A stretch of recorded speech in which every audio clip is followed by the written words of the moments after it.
Brahma chaloka dipati sahampati Katanjali anadivara maya chata Santida Sata Paraja Kajatika Desetu Dhammam Anukampimam Pajam.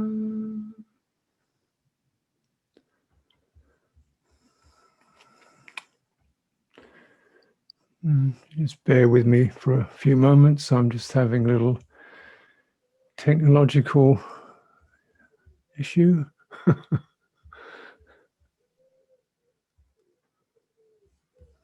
Okay, I think I got that.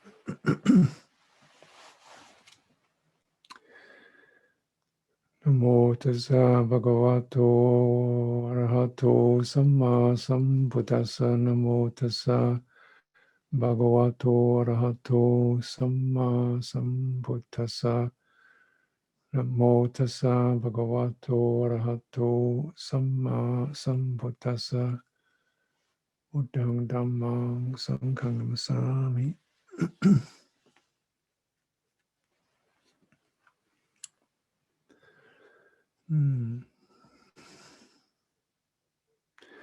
So this time I thought I'd approach this theme from the point of view of replenishment. A simple word, replenishing one's what? Citta, one's heart, it's one's body, ideally replenishing one's life and one's ways of living. So they're not draining and straining.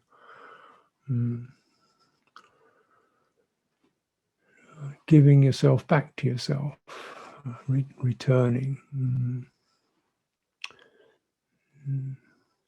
And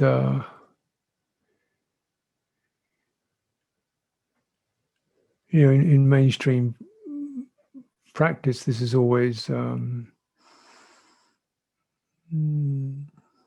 considered almost natural that one rejoices in one's good deeds.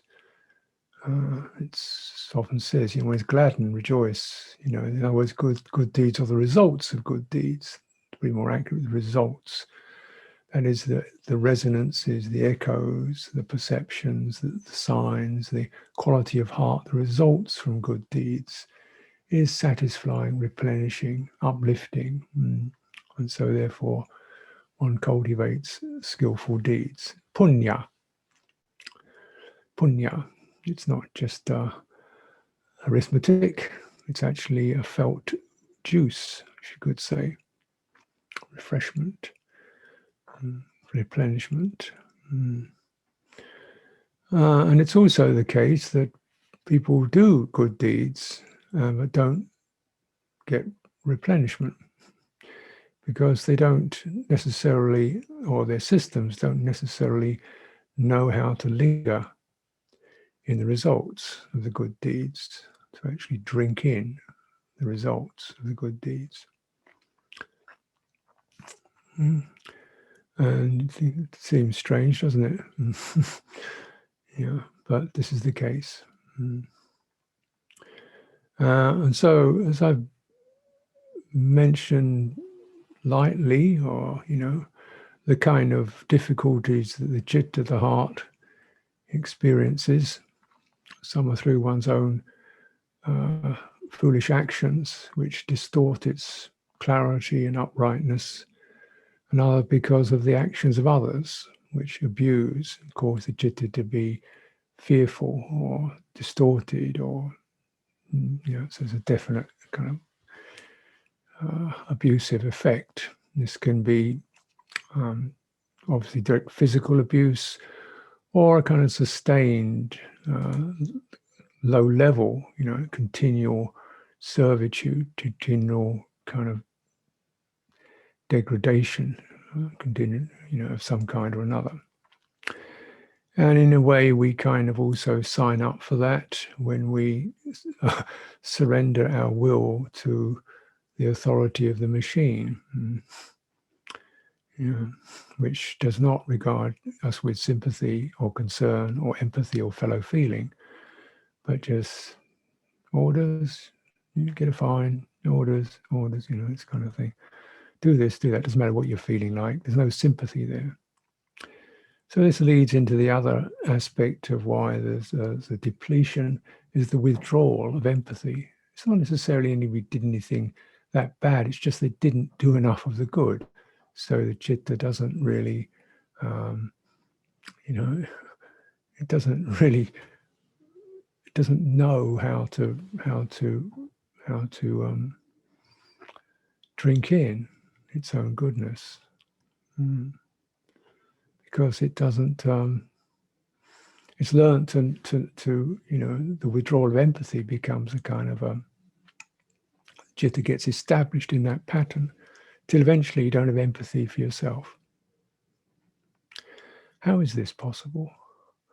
Well, if we consider, review the nature of heart, citta, as it comes into this birth, its nature, as awareness comes to this birth experience.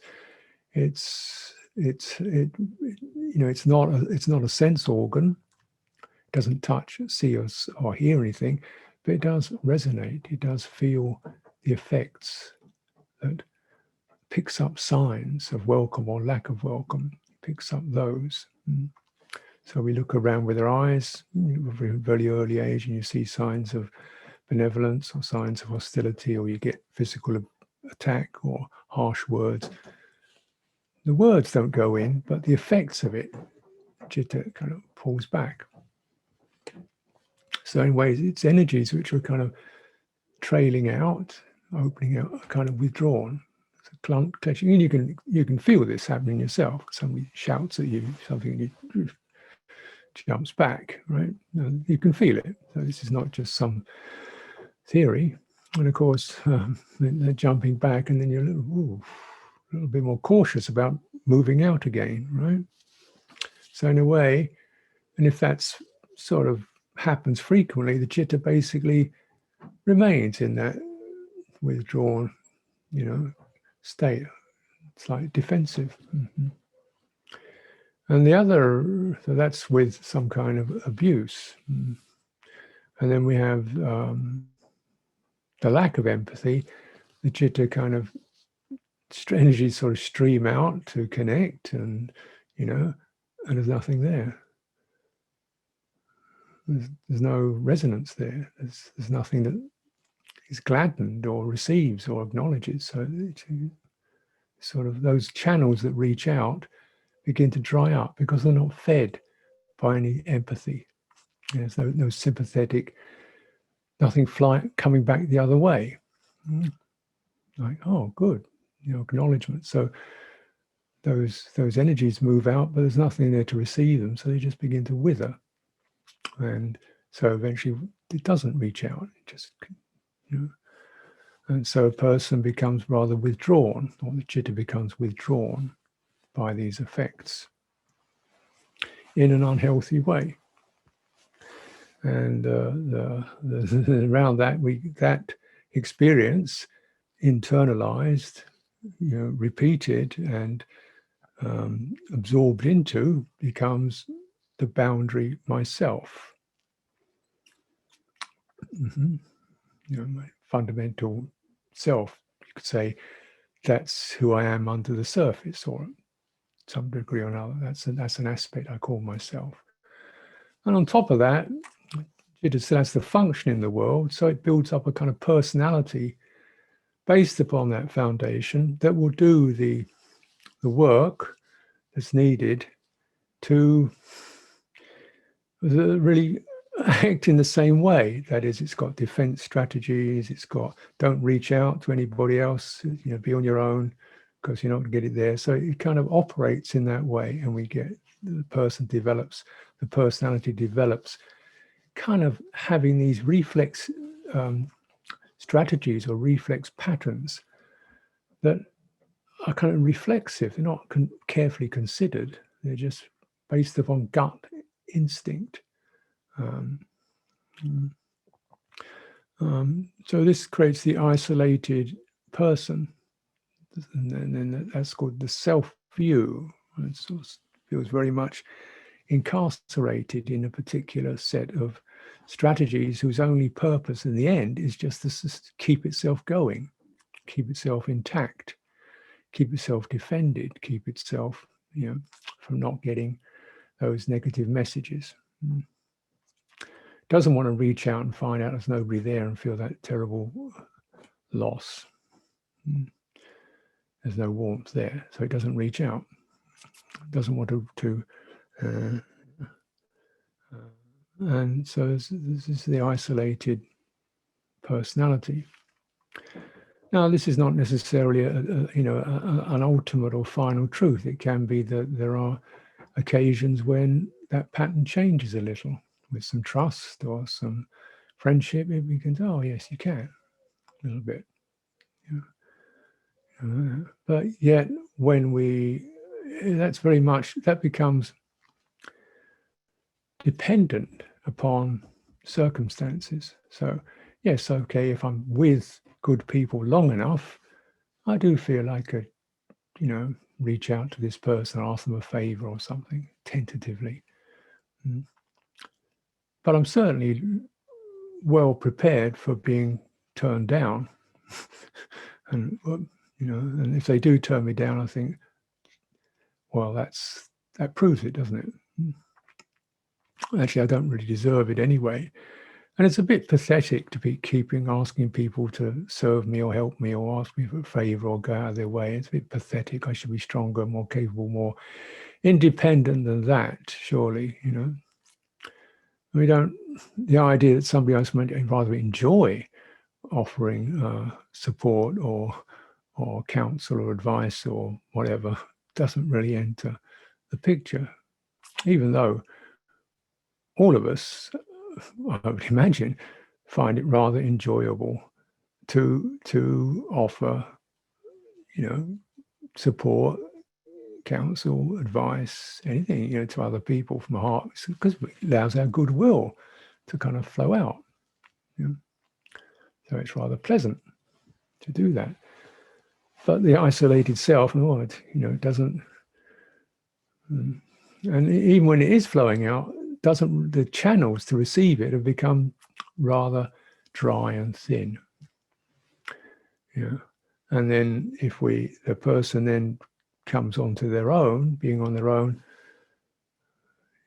then there isn't that support from others, and they go back to the default, aloneness, and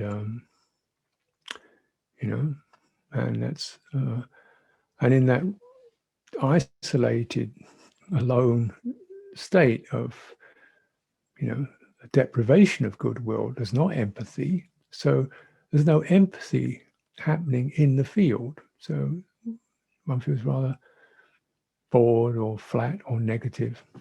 And that's not very pleasant. So the mind starts getting active to do things, to get out of that rather flat, isolated, uncertain, blank state. So the mind starts getting active, thinking about this, thinking about that, fantasies, grudges, tribunals, do this, do that, planning. Because they keep the thing going, you don't just end up landing on that rather bleak territory of the deprived heart.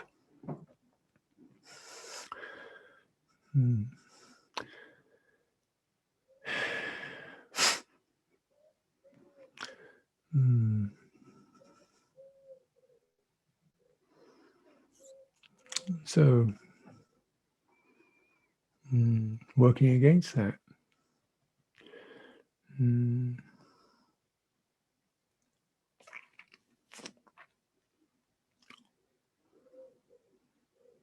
This way, in that state, one concocts one's own suffering.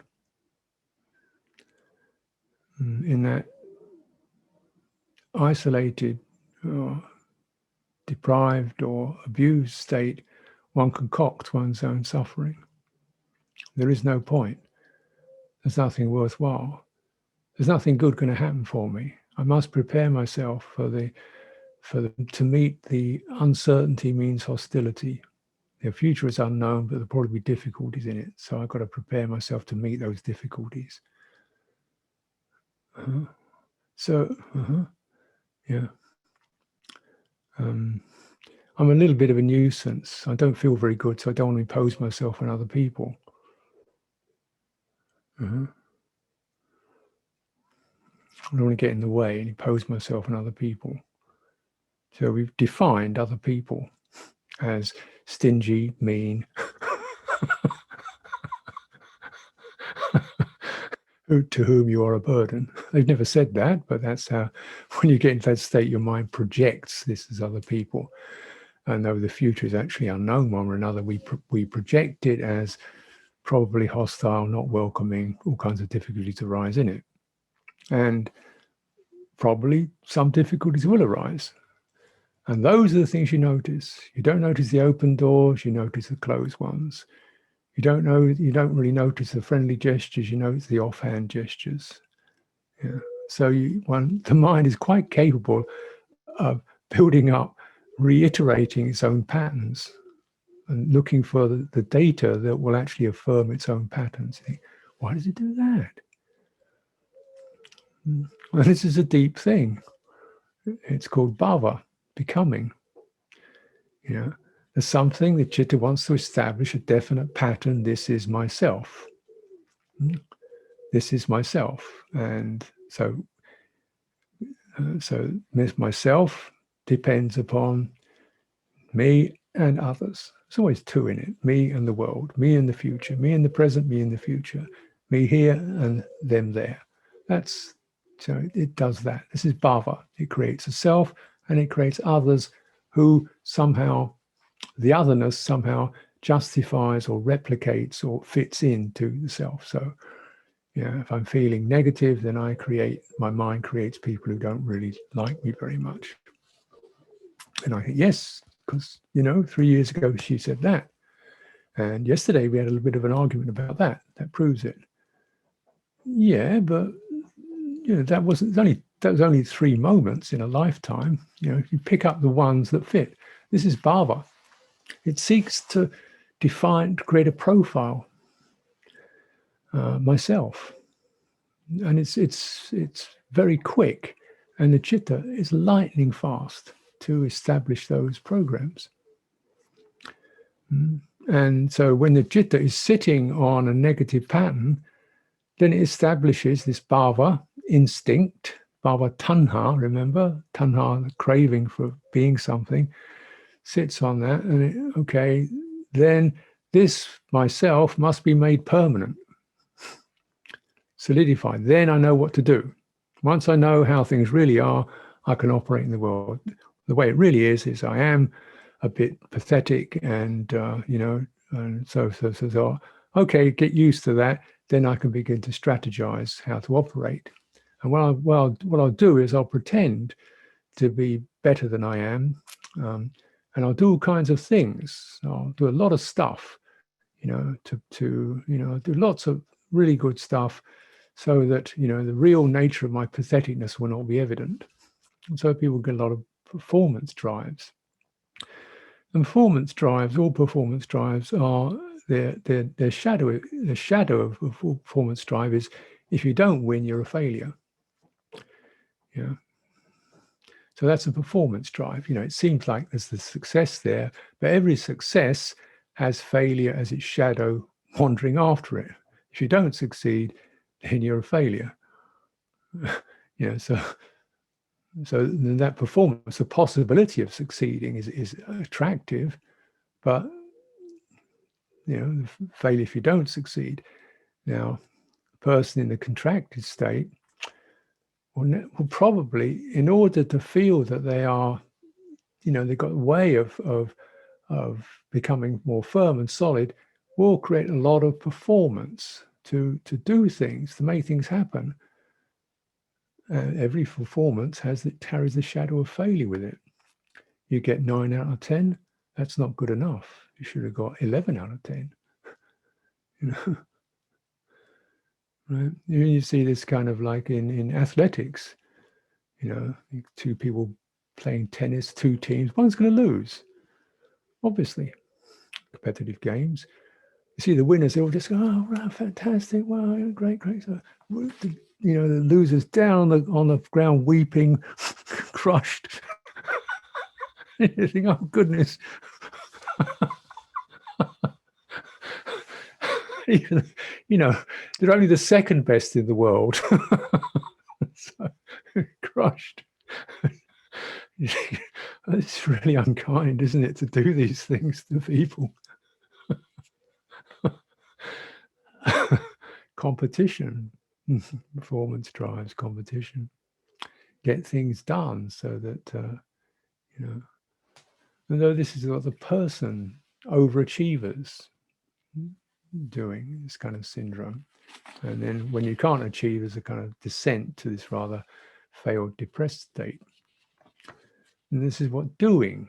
So there can be a lot of doing that streams from this bhava tanha, this bhava experience, to be something.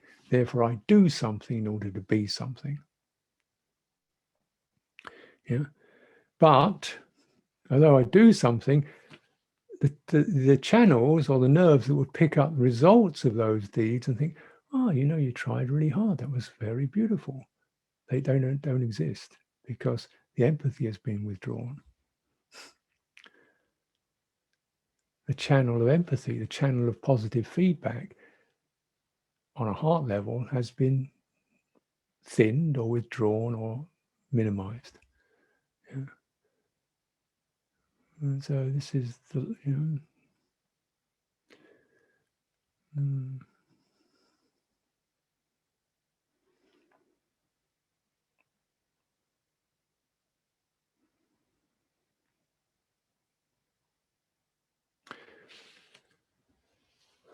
we notice the not good enough and we don't notice the good enough. In Dhamma practice, you really shouldn't think in terms of results like that, successes or failures. It's even, you shouldn't really think of successes. It's not just about being modest. It's about looking after yourself, because every success has failure trailing behind it, or conceit. I am this. And both of those are extremely unwholesome effects from the citta. You don't need to have that word success or any idea of it. There's a more satisfying warming that can arise. It's called mudita. You've probably heard the term mudita, one of the four measureless states, mudita. And translated as appreciative joy or sympathetic joy or gladness, rejoicing, appreciation, these kind of terms. And with this, there's an appreciation which is not about the self, it's an appreciation that Dhamma, that quality is a good quality. Feel it. That quality, I'm not saying I'm a fantastic person, I have to be a fantastic person, but that quality of endeavor, that very quality has got a nice, fruitful, generous, engaged, interested quality to it. That's rather beautiful. So you pick up qualities and you can pick them up, say here, here, and then there. Oh, look, she's really doing that. You see that dedication, that devotion, and you pick up the quality and you resonate with that quality. You're seeing it happening and you delight in the good deeds of others rather than jealous or, oh, she's so much better than I am. It's that quality is a beautiful quality. Wherever you see it happening, in yourself, in others, in the past, there's a sense of the heart picks up that quality. And this is a significant shift to train oneself to come out of this, as best one can, out of this personality constructing this self-constructing, ahankara. Ahamkara means to construct a self. When in fact, there's no real need to do that. You know, the heart works perfectly well without having a label, a name on it, or identity on it. In fact, it generally works rather better. Because there isn't something to, did I do as good as I did yesterday? And what would other people think of me? And how long can I keep this going? Is this really truly me? Or am I just putting, you know, all this, oh, I was like this yesterday, but today I'm not. And say, this is the quality of doubt, not to be cherished, to be seen, to be, you know, to withdraw energy from. This is the quality of aspiration, to be lingered, to be celebrated, enjoyed, tasted. Isn't it rather nice, sweet? Now, whether your aspiration is just to, you know, to a fairly modest action in the outside world, yeah, in terms like just to sit still, doesn't seem like that big a deal, but actually not many people can do it. Not many people could sit still with no stimulation for 10 minutes, actually, without some music playing or something to do. You look, you go to an airport, if you ever remember the airports, people are sitting there, and very few people can just sit there. They've got to be looking at their phones, their screens, reading books, magazines, wandering up and down, buying something, eating something. It's all, you know, nobody's doing anything criminal, but who can just sit there absorbing in the goodness of what they've done, or the goodness of others that's been shown to them, taking in food for the heart. Not a bad idea, huh? Rather than food for stimulation of the senses, yeah, or stuffing more ideas into the mind, yeah, this is stimulation of the senses. Why not food for the heart? Reflecting on, you know, the stillness or the quietness or even the act of witnessing and showing up for yourself. Meeting yourself, meeting this stuff is already a noble endeavor. So this is really, what do I say? It's an important part of practice. And it's actually, in order to get the food for the heart, and it's also transformative because for this way we're beginning to shift some of these deep-seated negative formations.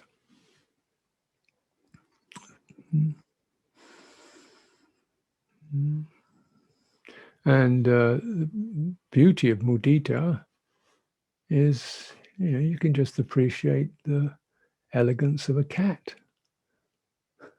Oh, really, you don't think the cat's not a paragon of virtue, but they know how to move quietly. I think that's kind of, you know, and this is low-level mudita, you know, appreciation. But you see what I mean? You're feeling some empathy for creatures, the way they operate, the way that beavers build dams, provided they don't do one in your back garden, of course. The way that birds build nests. The amazing resilience of nature. You can feel a sense of, wow, that's amazing how they do that, you know. And this is kind of, you know, we say low level mudita, but it's at least you're forming a resonant relationship to the created world. And if you begin that way in knowing that, then maybe there's a chance you could say, oh, the way the breath fills the body by itself without me doing it.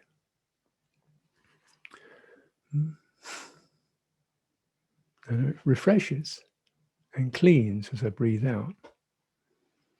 So I can have mudita this sense of appreciation of just a simple thing, breathing in and out. If you approach it not as myself, and this is the key. Once it's myself, it's got to be good breathing. It's got to be important. It's got to be a serious practice. It's got to get me good results. I better get good at breathing. I want to make sure I get every little moment of it properly set up straight. And which particular system of breathing should I control it or not, or focus on a particular point so that I can get the best results? This is self-breathing. This is not a body breathing. You see how this self thing colonizes experience and then cramps it in accordance with its own patterning.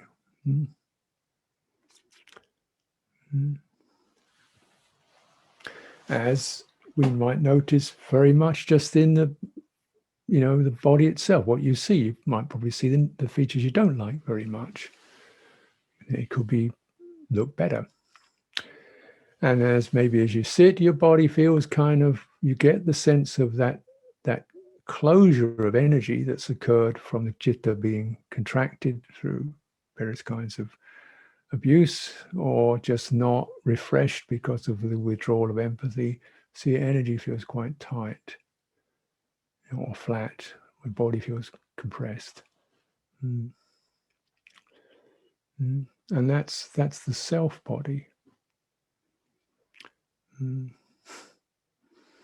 Now we really want to almost like, rather than doing mindfulness of breathing, just to find out, as a matter of interest, how does the body breathe? What happens to it?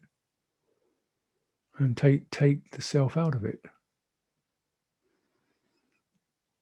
Now, you might agree that's a good idea, but I can't take the self out of it, because as soon as I witness it, the self comes in witnessing it.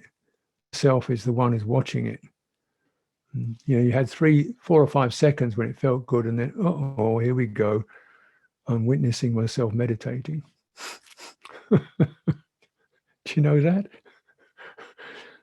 This self-conscious stare.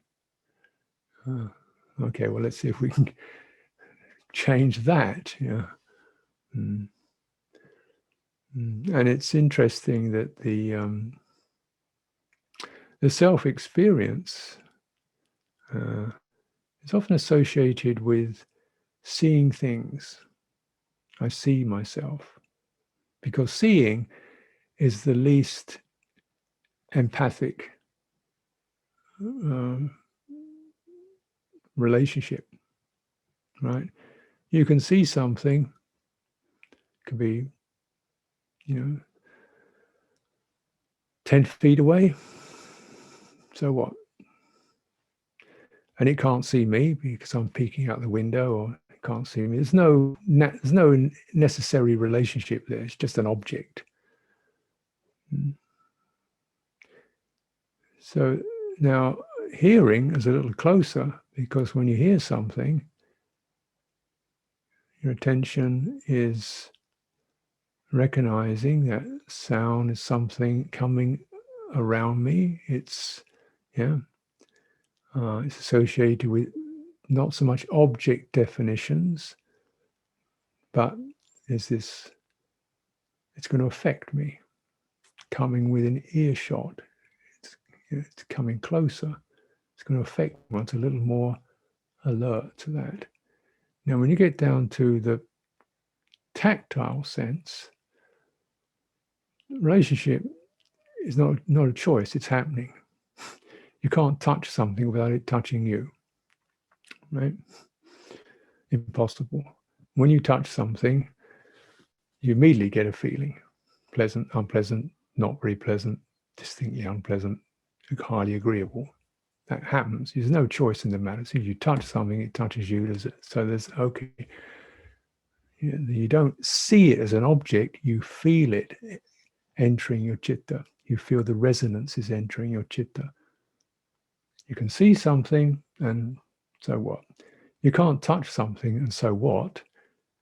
You touch something that's cold, warm, soft, bright. Immediately, you're picking it up. It's entering you. It's coming into your citta.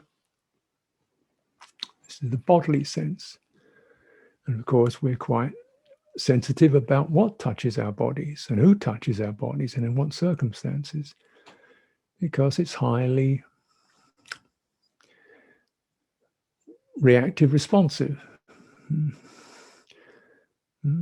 Now, I'm not suggesting we have to, continually massage ourselves, but maybe if the approach to meditation wasn't to witness the breath, it was just to touch it, to feel it happening in through the muscles, the tissues, the cooling, the warming. So rather than being something we witness, it's something that moves right through us. That you can't get much more intimate than a breath. It's right within the body, and it's moving the body to open and close. How does it feel? And the feeling of the breathing is its breathing is not aggressive. It's it doesn't demand anything. It doesn't say I want anything out of you. It just breathes, and its nature is to suffuse the system. The energy suffuses the system. Take a deep breath and you feel everything brighten up. That's a suffusion. Unusual word, perhaps. Suffusion, pervasion. These are the terms associated with breathing and also with metta, karuna, mudita, upekkha. One suffuses, pervades the entire world. One doesn't witness it. You don't slap some mudita on things. You suffuse. It's rather like steaming, like steaming dumplings or something. You let the warmth saturate. This is really deep empathy. Now, it's not that we're extremely heightened sense pleasure, but the quality of suffusion is agreeable because the boundaries begin to relax. The boundary of myself begins to relax. The sense of, is it okay, am I safe, begins to, if suffusion with goodwill, that can relax. So the defense boundary, protecting because of abuse, that we can begin to soften if we breathe through into that defense boundary. Suffuse it. I mean, it doesn't mean you punch holes in it or you dismiss it. You just, that's fine. You're feeling a bit tight. That's really okay. That's how it is. Good reference. Now, yes, how is that?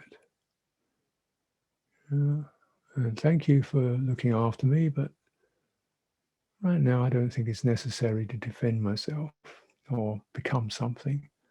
Instead, just let this body breathe through that. Suffusing. And mudita suffuses the sense of gladness, appreciation. I appreciate having a breath. If I didn't have a breath, I'd be in deep trouble. So when we review it like this, we can begin to pick up a sense of, somebody sent me some flowers. I didn't have to. I could get by without them. It's not like I'm someone who's desperate for flowers, a pathetic person who's a flower addict, that people are trying to deal with my flower addiction because I can't stand to be without flowers. No, it's not it. And I don't need to have flowers. I'm fine. I'm a renunciate. I'm not attached to flowers. No, look, that's not the point. The point is somebody sent you some flowers. Can you just open up to that without having to make some self-statement about whether you need it or worthy of it or beyond it? Just there's a generous an act of suffusing a goodwill. So just receive. Anumodana is the expression. Anumodana, the word anu means together with, modi is mudita. So I resonate in appreciation of your goodwill. I pick up that. That's beautiful. Anumodana. because there's an extension, a free extension of the heart. And one can receive that without feeling embarrassed. Am I good enough? They don't know the truth about me. Am I really living up to what, just stop. Just get simple, take the self out of it. There's a good Dhamma coming this way. Can you open up and let it in? Right? Without feeling that you don't deserve it or all those kinds of, starvation issues, which are bound up with these familiar patterns. Because the funny thing about bhava, becoming, and self, it doesn't have to be that good, as long as you can keep going back to it. So you can have a wretched sense of a wretched self, but still you keep going back to it because you know where you are. You all get oriented around the pattern, the fixed pattern. And so it acts like a deadlock, a gridlock. So you think, oh, right, I should really try to be more loving. That's what I need to do, develop more loving kindness. I need to develop more, because I'm not a very loving person, I must admit. I try to do good things, but I don't really feel very much like loving people. It's just a bit over the top, actually. I mean, this loving stuff's a little bit kind of woo, woo, woo. And I'm, in fact, I'm not a really very loving person at all, actually. So I'll try. Okay, thank you, Mum. Thank you, Dad. Great. It doesn't seem to really work. Because it's the self that's doing it. That's why.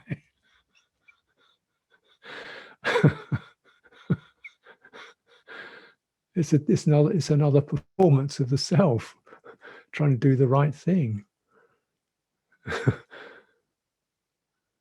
And so we want to come almost beneath that construction, just the simplicity of there is, and how does it work? How does empathy work? It's a very almost cellular level. Here's a being, there's a being. It's called a cat, it's called a bird, it's called a person. People are sometimes a bit more difficult, so you start out with animals. There's a being, an animal. Oh, thank you. Oh, I think I like to feed it, or stroke it, or, or if it's hurt, I'd like to, take its pain away. Why? Well, just because it's natural, isn't it? That's called karuna. You've just developed karuna, compassion, because it was natural. Once you saw the creature, as a fellow sentient creature, subject to pain, suffering, death, then immediately on that level, it just opened. But if you thought, will the cat, will he think I'm being imposing on him if I start to stroke him? Will he think it's kind of abusive? Will he accuse me of sexual abuse if I stroke the cat? Or is it an impingement on his rights as a free feline? After all, you don't want to be too, And who am I to go around stroking cats? Some kind of pathetic instinct I have. They better look at that. Self got in there again. So you want to get down to that first moment where, before the pattern starts establishing itself, that immediate sense of contact and empathy. And and rest there. Don't have to do anything, actually. Don't have to stroke the cat, feed the cat, anything, or even like it. Just stay there, sensing another creature. So the empathy quality, and not doing things. Once you do stuff, it's very likely, if your first instinct is to do something, that's pretty much the footprint of self. Your first movement is just to pause and receive. Be touched. Be the recipient. Be touched, not do. Be touched by that sense of, a fellow creature who's not harming you.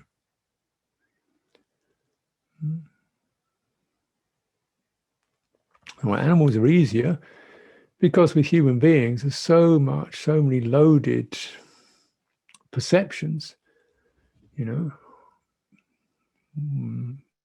Will he be embarrassed if I say something nice? Will she feel I'm trying to take her over? If I say something, is it going to be embarrass them? Will I be imposing myself? Or will I be making a fool of myself, being so emotional? Better not to do very much at all, actually. Just rest for a while and get the sense of being gladdened by the presence of others, comfortable, gladdened by the sense of others, sensing it, appreciating it, mudita, and that natural rising in the heart of, oh, may they be well. And so we put aside the doing and receive the resonances of which are quite natural. And so you're starting to allow this natural empathy, which was perhaps truncated or withdrawn, to sort of move out as far as it wishes. You don't have to push it. You're not trying to be empathic. You're just noticing when it can occur. It's like more like a feeling sense. And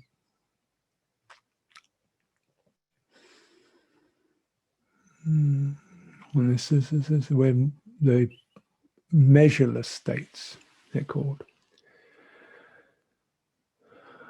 This is the nature of that citta realm. You see, citta doesn't really do measurements.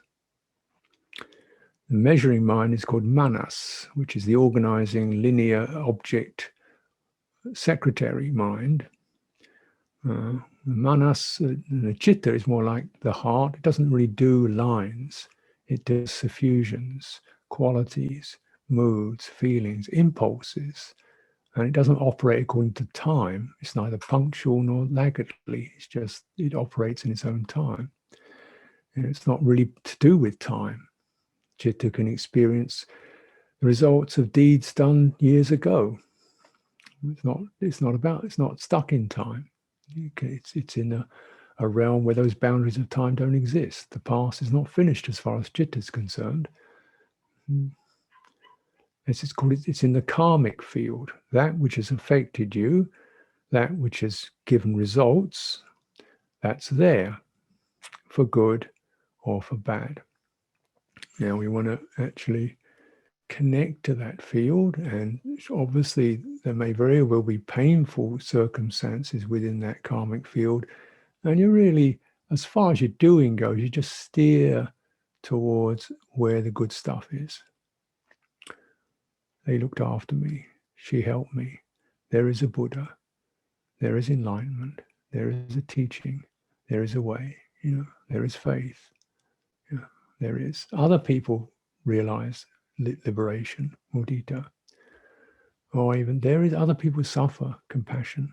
So we kind of do a little bit of action, but it's just to move around, turning this empathic sense around to where we can pick up the signs where naturally, instead of our defensiveness or our woundedness or our need to be something happen, we can just be simply loving. Yeah. And so this is considered a duty, really, to feed the heart on the good deeds. Now, you've done, refrain from doing the fundamental pass mark in Buddhist practice is just to refrain from doing bad ones. So it's not like you've got to do an amazing amount of fantastic stuff. It's just stop killing. And you got through a day without killing anything, that's considered, well, a bit of good stuff there. There's a quality of non-aggression, non-violence. Take that in. You've not taken something. You've respected others. You've not deceived or lied or slandered or cursed. Not got drunk. So basically the pass mark is just the not doing. And and then as it says in the suttas, it's great gain for me. It's great gain for me. I am, Bhoga Sampada, the richness, I have refrained. Those evil dhammas have not taken over my mind. They could have done, they do. For you see in the human realm, people get taken over some absolutely horrific, brutal conditions. Oh, that has not taken me today. It's great gain for me, And it's great gain for me that I have a line, a teaching that gives me the signals of what to follow. I'm blessed because people can go seriously wrong. And so that's even just picking up that. And I generally make a practice every day, spending some time, perhaps at the end of the day, reflecting on things to be grateful for. Very modest practice, 10 minutes, just, food came today, I was nourished. That monk helped to clean my room. That was nice. The managers of the retreat worked around to try to make things convenient and simple for me. That's really beautiful. They really worked at it. That's lovely. So it's not that difficult. But we can so overlook it, like, well, that's his job. That's what he's supposed to do. And, the food turned up. It wasn't that great. Because we can always imagine something better, but to appreciate what goodness that arose without me pushing for it and pressurizing and forcing and cajoling and seducing or, mudita, anumodana, rejoicing in that. This is a nice thing to do. It replenishes. It takes you out of the misery that you can perceive.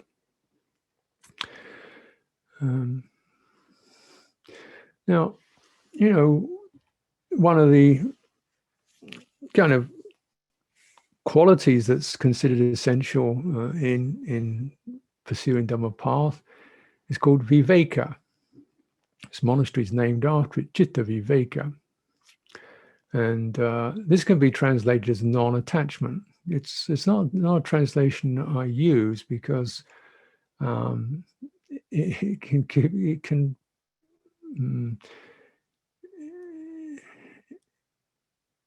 give rise to the impression that you shouldn't contact anything. Nothing should touch you. You're non-attached. And for people who have issues around a lack of plenitude, then this non-attachment actually affirms their negative withdrawal. I'm not attached to people. I'm not attached to the world. I withdraw from it. Whatever. So it's not a positive withdrawal. It's a contraction out of the empathic basis, which was the basis the Buddha. Let's get this straight. This was the basis the Buddha taught from. Anukampa. The Buddha teaches out of this empathy. I mean, that's that should be a good sign that it's good stuff to do. Right? So let's look again at what this viveka could mean. And it really, like, sometimes it's a certain withdrawal, but it's a positive withdrawal. It's a withdrawal from gratification, from negativity, from sleepiness and dullness. It's a withdrawal from corrupting influences. That's what we're withdrawing from, not from everything, just from the bad stuff. Sound like a good idea? But it takes a bit of effort because there's something insidiously addictive about the way the citta's got so established its habits. It comes jumping into the strange stuff. It's called addiction or clinging. It's programmed to return to these addictive stuck patterns, even though they're damaging. So withdrawal actually takes a bit of effort to stop. And addiction isn't just about addiction to sweets or drink or liquor. You get addicted to yourself, to reiterating your old self pattern. Like any other addiction, it's not good for you, but it's a reflex. There's some unconscious sense in which this will do me good. This unconscious sense is called tanha, craving, and just plunges into the fixed pattern of being something. And if that fixed pattern is negative, never mind, I'll plunge right into it again. It's an addiction to self. Now, right? Now we're not withdrawing from citta. We're trying to cultivate ways we can withdraw from this self pattern, self-obsession. Now, some of that indeed can be about reaching out and gratification. For some, it's about innate, deeply embedded ill will. And this ill will takes various forms. Obviously, I can be snappy and angry and miserable and depressed, but also I can feel nobody else around cares for me. That's a kind of ill will. We infer hostility.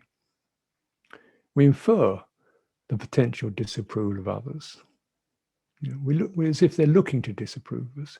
We infer a lack of welcome of others. So this kind of low-level hostility which we're defending ourselves against. And one gets addicted to that. So to withdraw from that is indeed a skill and is an endeavor. How do we learn it? Well, we learn it through, like any other apprenticeship, you've got your fixed models to work at. You know. So, okay, let's work at, say, withdrawing, say, from so keeping the senses open, the eyes, the ear, the nose, the tongue, the body. Just withdraw from reaching out into them. And also withdraw from shutting them down. So you just stay at the door, if you like, just stay at the door. You know, because one form of addiction is to completely close everything down. It's called vibhava, annihilation.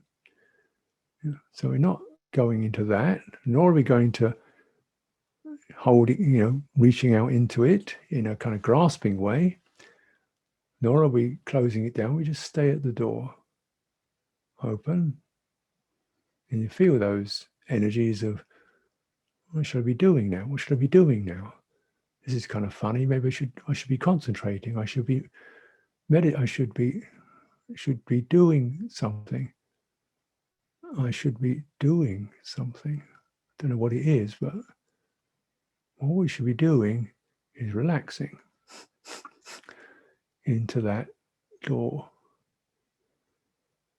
where you're not going into your mind, you're not going out, you're just acknowledging mental currents as they flow past, visual objects as they go past, and you stay.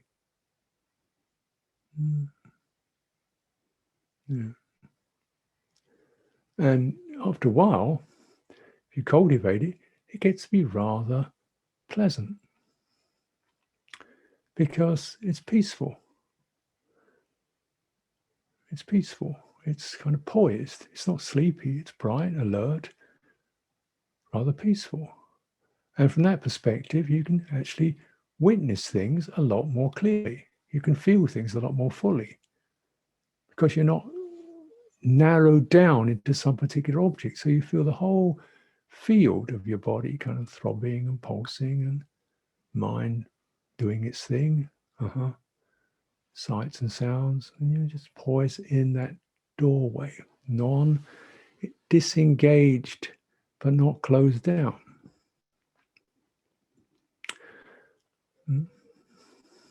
And, you know,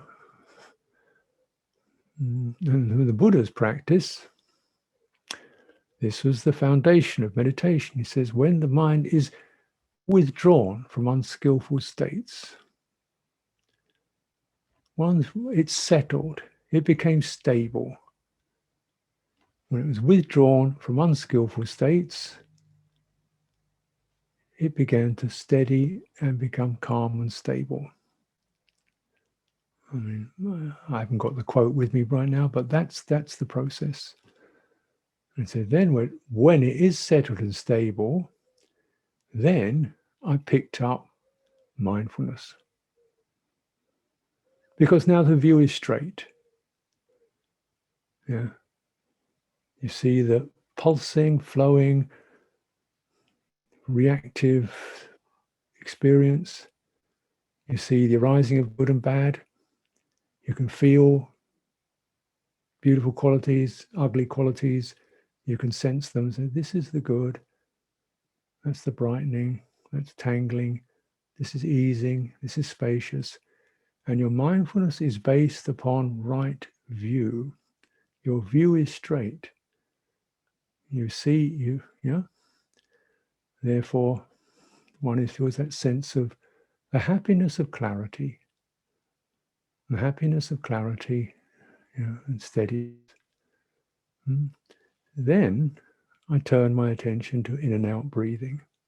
From that position, this is quality, breathing in, breathing out, sensing it, feeling it, from that position.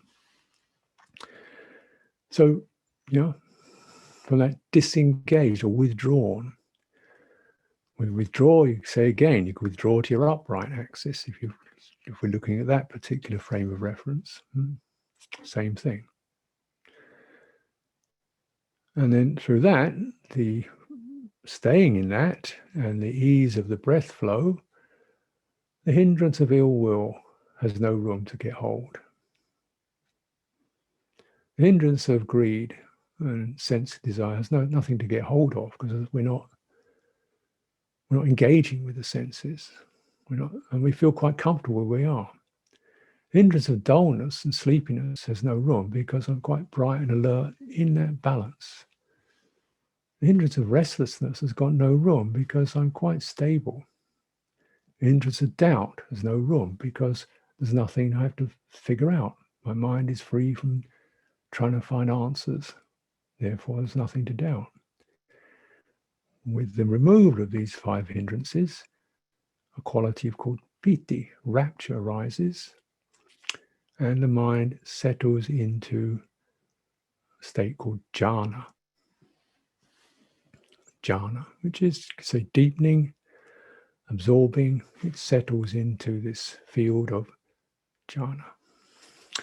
And then this again is food. And this is where the quality becomes almost erotic. So somebody asking about the erotic love, well, you think, it doesn't sound like the kind of thing we do as monks and nuns. But this is a sort of, you could say it's a transmuted or transformed, because it certainly is energy moving through the body tissues of a rapturous nature. And here's a description. I'd say the first jhana. This is, those of you who are interested in this level of things, this is 39th Sutta Majjhima Nikaya, pages, this is chapters 15 to 18. I won't read it all.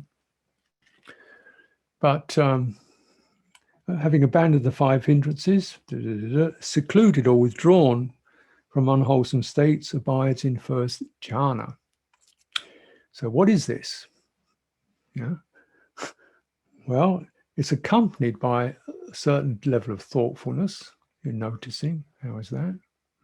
Taking it in, directing, listening, taking that in.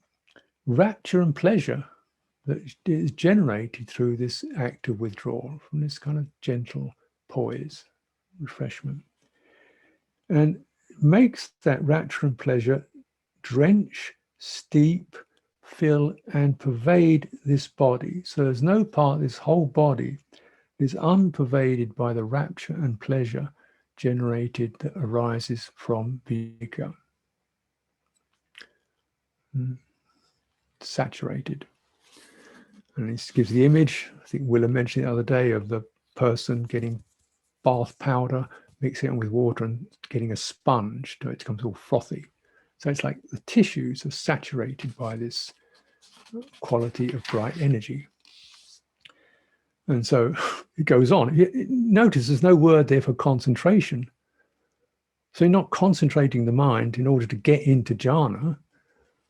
No, you just get into viveka and withdraw from the five hindrances. And the contentment and ease of that, the mind settles and stabilizes.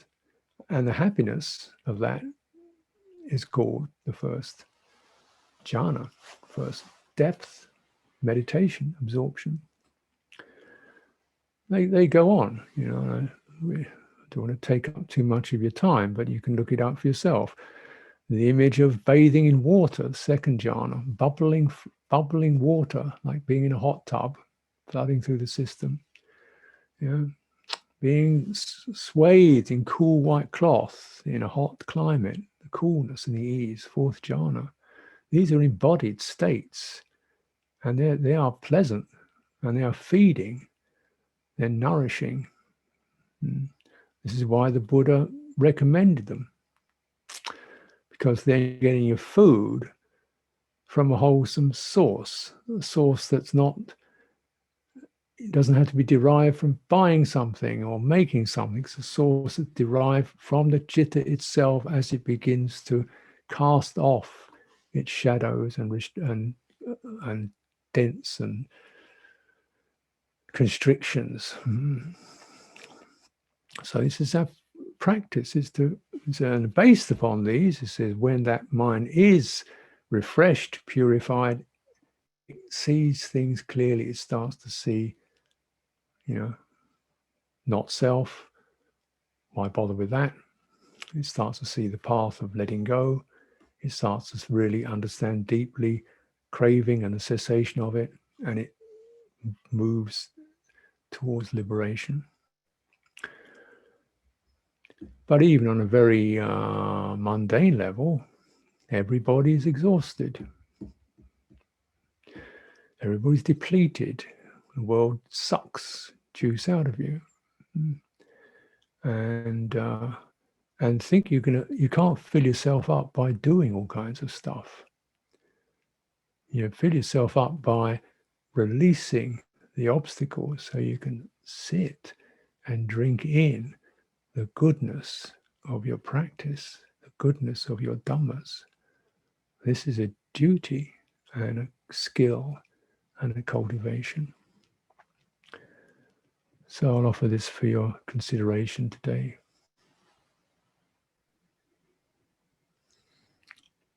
Handamayam Dhamma Kataya Sadhukaram Dadamase Sadhu Sadhu Sadhu Anumodami.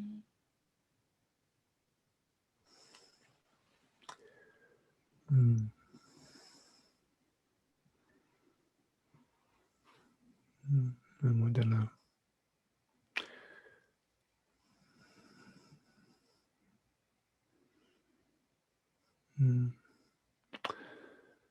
So whatever's been useful, follow the resonance in your own heart. Maybe one or 2 points have been meaningful in that. Follow the resonance, the effects in your own heart. That's all you have to do. Take that first. Don't feel you've got to rush off and do practice. Just allow that to you, whatever's been good. And then it comes to a place where you feel settled, and see what feels like what could be interesting, in this simple, restrained way that keeps the sense of restraint within the field, witnessing, observant, handling, body, mind, thoughts, moods, living simple, keeping it simple.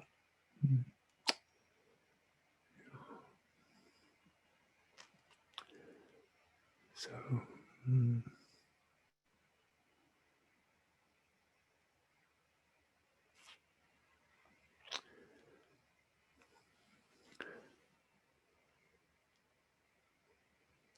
So I invite you to move into your privacy, your own autonomous direction, and take a maybe we could get back together again at in say 45 minutes time, if that seems right. Just sit together for the last 25 minutes or so of the session. Thank you.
So that time of change,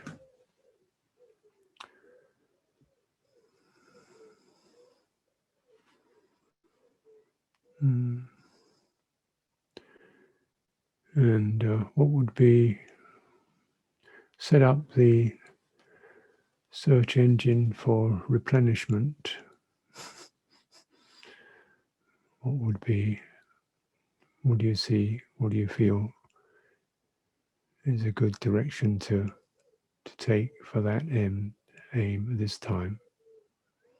Resting, stretching, take a walk,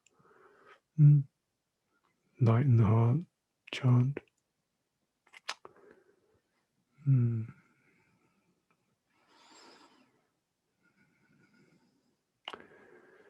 So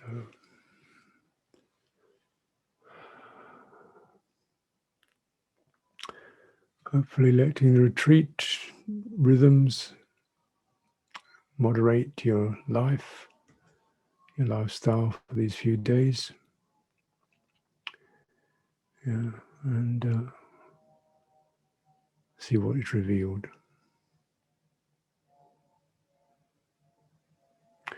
So we'll be online again in an hour's time to respond to questions.